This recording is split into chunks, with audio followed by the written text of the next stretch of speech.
President Donald Trump's top economic advisor launched an unusually critical campaign against Canadian Prime Minister Justin Trudeau Sunday morning, and placed the blame on Canada for Trump's refusal to sign the G7 joint agreement.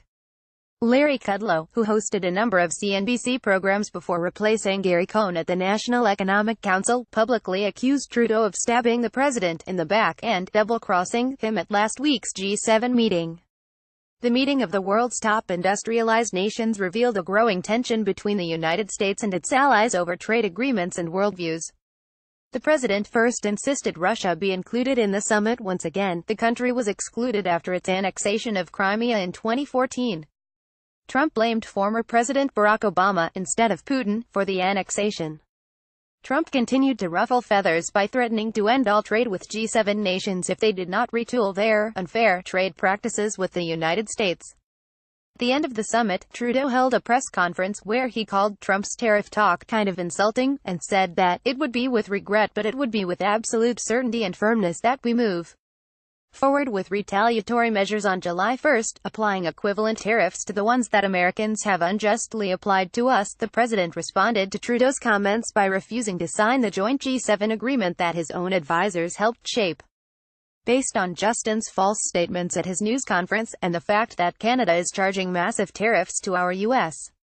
farmers, workers and companies, I have instructed our U.S. reps not to endorse the communiqué as we look at tariffs on automobiles flooding the U.S. market, Trump tweeted Saturday. He later doubled down by calling Trudeau meek and mild and dishonest. Trudeau holds a press conference and says the U.S. is insulting. He said that Canada has to stand up for itself. He says that we are the problem with tariffs. Kudlow explained on CNN's State of the Union.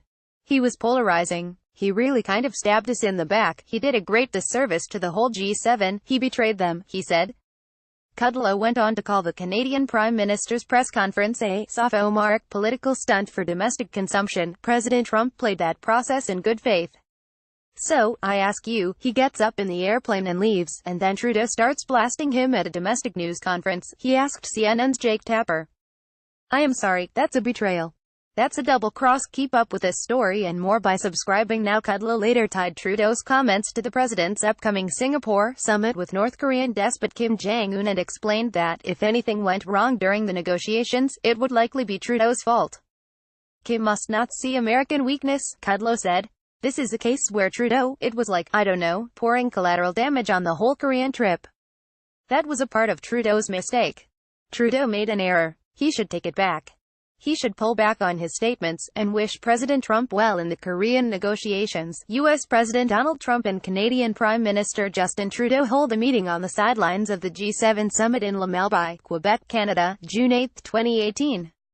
Saul Loeb, AFP, Getty Images.